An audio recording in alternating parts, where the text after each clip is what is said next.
And you mentioned your age. As a man, how do you feel about aging? Is it something that It's a nightmare.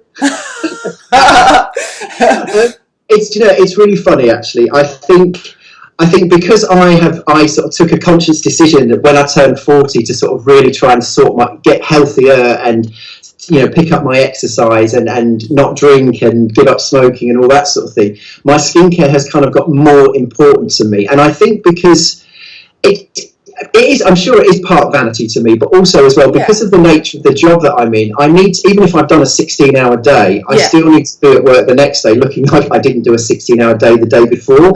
So for me, because I really believe that how my skin looks is a reflection of how healthy I am as a person. And so, yes, face value, it's lovely to look all fresh and a little bit of tan or whatever, but actually for me, it's my any underlying health issues that I might have will come out on my skin. So for me, it's about a long-term sort of self-care regime that will, look after myself inside, but also outwardly, I'd like to look presentable, shall we say? Yeah, and I think your thing about working 16-hour days and not looking like you have is something that applies. I think that's the kind of world we live in. I mean, even during lockdown, I've heard people working from home saying that they're working longer hours than ever.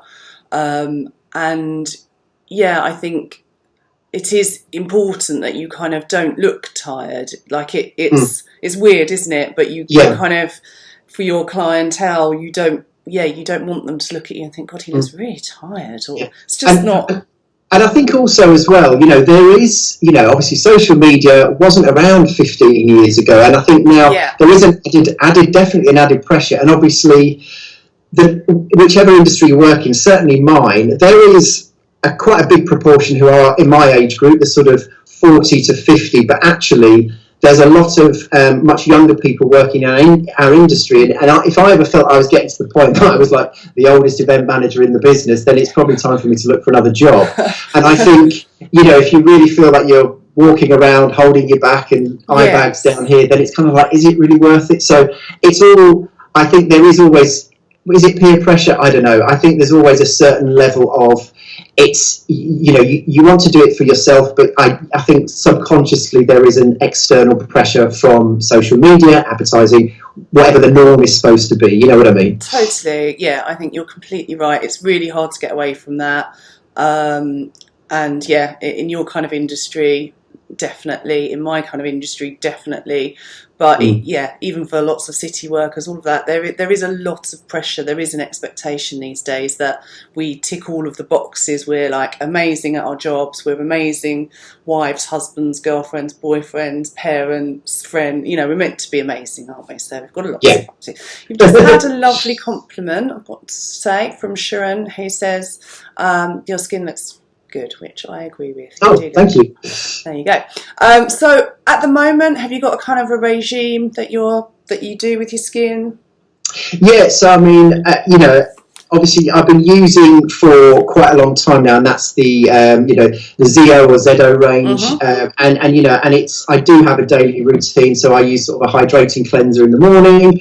I use a toner, and it's a Aesop's Into Minds toner. It's a very gentle toner for my skin, just kind of refresh it a little bit. And then I use the Daily Power Defense. Obviously on that I've got a eye brightening cream as well. It's all kind of from the same range, and I always use Heliocare Factor 50 on my face. Have done for years. So even though I do still get a bit of colour, I'm very aware, especially because I have no hair, I do need to have sunblock, but certainly on my face. And I kind of took this from you, even on the cloudy days and out of what we deem as being the summer season. That's when I sort of really noticed, I was getting sort of pigmentation, or I'd get really sort of, sunspotty here. But every day, the morning routine is the same, and then in the evening, again, cleanse, tone, and then I use, I think it's the Wrinkle and Texture Repair, the ZO, which I'm using at the moment, which is a sort of got a bit of retinol in it, but that's right. It's kind of, I think it's made quite a difference, and certainly on my forehead and stuff, but I don't kind of, now that I've found a sort of a system for me that works really well, I've stayed sort of loyal to that particular range, purely because the results I'm getting from it, I'm really happy with. And obviously, once every couple of weeks, I'll use a WOW mask, or I've got some new ones which somebody sent to me. I think they're called Skimono masks, and they're very similar to the WOW mask. And they've just kind of got hyaluronic acid or collagen or whatever they have. But that's kind of, if I've got a big event coming up, it's almost like a bit of prep. Where I can just kind of the night before. But I don't sort of use any sort of over-the-counter products, anything that's fragranced as such. It's kind of, you know, the products that I use now might not smell very nice or might not have a nice feel to them, but actually I know that they're actually having an effect long term on my skin, and that's, if I'm spending a little bit of extra money on a product but it's actually going to make a difference and make me look healthy for another 10 years or whatever, then I'm surely going to use that rather than go and spend £200 on creme de la mer and it will smell lovely and do something for about a week. It's really good to hear you say about top of your head, because I think that's a real issue that a lot of men miss if they don't have much hair on top. That constant exposure that part of the body is getting to the sun from a health point of view, it can be a very common area to get nasty lesions. So getting into that habit of covering your head using SPF for men is super important, as I say, just from a health, let alone kind of aesthetic point of view. What else is going to pick up on what you said? And I like the idea, it kind of ties in with my kind of sanity vanity thing and a little bit what you touched on earlier, but that idea of doing something the day before an important event, it's kind of just sort of adding to your confidence, isn't it? So like you do your WOW mask, it gives you that extra sort of little boost and therefore makes you feel that bit more confident. So it's that weird kind of psychology, isn't it? It's like, how does a face mask make you perform better? Well, it doesn't necessarily, but it's that getting into that frame of mind, isn't it? Like, I've got something really important, I'm going to go the extra mile, do this and feel better for it, and therefore it kind of ties in, doesn't it? And I think as well, just having, even like a mask treatment in the evening, because I think for me it's quite meditative, there's kind of, it's that sitting quietly for half an hour with the mask on, you can't sort of move around, and so you're almost having a moment of mindfulness where, I'm a big fan of Ruby Wax and her mental health push and mindfulness and all that sort of thing, and that sort of, if I'm doing the mask treatment, that's the perfect opportunity for me just to sit, mask on, be quiet, let the day sort of wash away, sort of thing. I'm sure, well, I know for a fact that all of that stuff, even though it's not a product on your skin, what it's doing inside here has a positive effect on how you outwardly present to other people as well. Yeah, I completely concur. What in-clinic treatments do you have? So I'm a huge fan of the WOW facial, which I know you guys have been doing for quite a long time, and it was you that introduced me to them. And I love it purely because it's kind of, it's 6 stages, I believe, for the WOW treatment, and it's kind of, the thing I love about it is it's a real sort of thorough treatment where there's hardly any downtime on it at all, but there's so many different processes in it that you just feel like you've almost had a full skin MOT. And that's one of those ones that I can kind of book in before I've got like a run of events, that kind of thing. That's fantastic. The other one that I love, obviously, I've had the Profilo treatment a few times, which obviously is the sort of injectable, I'm probably not explaining very well, the injectable moisturiser, I guess, that you're putting into the skin.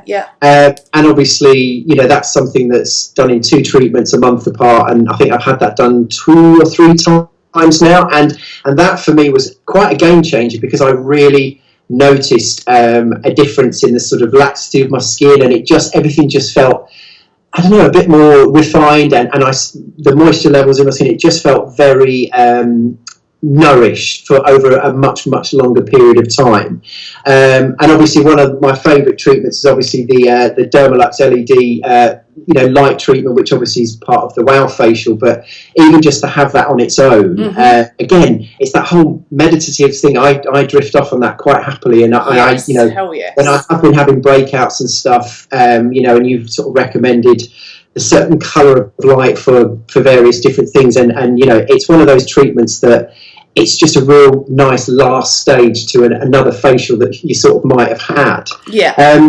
But I think it's kind of, it's for me, you know, the regular treatments that I have, you know, I've had other treatments in the past where, you know, I've had sort of cleansers where they've been sort of, people have been lathering oils and things onto my face, and I, you know, learning from what you said to me, you know, oils are not my skin's friend at all, and they do make me break out. So I think my regular treatments from you are always going to be the Wow facial and the Profilo treatment, and who knows, we might be exploring a few others in the future. We'll see how the forehead goes. Do you think men in general are kind of more comfortable with this kind of stuff now? You know, it's really funny because if you talk to my circle of friends, we all have regular facials, use regular products and everything else. I think it's a lot better, and I think, you know, you've got the likes of sort of David Beckham and people like that to thank, that whole sort of metrosexual approach to skin care. I still think there is the sort of the macho brigade who will be nabbing their girlfriend or the partners a little dab of moisturiser here, and that for them is their skincare sorted out for the year. And I mean, it's funny. I mean, I wouldn't name any names, but you know, I bumped into people that I haven't seen for many years that who did, oh, don't worry about all of that. And I think, but you look 10 years older than me, you know. Yeah. In the nicest possible way. But I do feel it's getting better, and I do feel you notice more now that advertising now is being directly targeted at the male market for skincare products, in-clinic treatments, certainly. And I think because there's been now sort of an approach more from like the barber salons where they are offering skincare treatments for men. Because I think men still have that stigma attached that, you know, well, I can't go into it's not, I mean, I go into a clinic, or people might call it, you know, and I think there's still that stigma that it's not a place for a man to go, which to me is nonsense. It's just a nonsense statement, you know. It's about, if you're not happy with something, go and talk to a professional like yourself, and they'll be able to advise something, you know? Yeah, it's funny, isn't it? I think there's still a lot of secrecy around it. You know, even you know, some of the clients I have, I don't think they would, you know, they certainly wouldn't want their mates to know what they were doing. I've definitely got a few male clients that I treat with wrinkle injections who would be mortified if anyone knew about it. And that's not saying that women don't too, but it's more for men. And we've kind of covered this. I was asking, what do you think the barriers are, but for men getting access to skincare and treatments? But I guess kind of what you were saying, it's that stigma and. Yeah, and I think as well, you know, what you do find as well, where if you look at somewhere that offers treatments, a lot of the male treatments that they offer are, if I looked at the menu for the male treatments, I'm looking and going, I don't want any of them. I want the ones that are on the left-hand side that they're offering, targeted at the, rightly or wrongly, more towards the female clientele. And, and I think there almost kind of needs to be just almost like a gender-neutral menu for everybody, because I know some treatments aren't suitable for male skin, but I think a lot of the time that's half the problem in limiting your clientele that comes through the door. You know, it's just, this is the treatment. Yes, it's suitable for you, male, female, or whatever. You know, that for me is.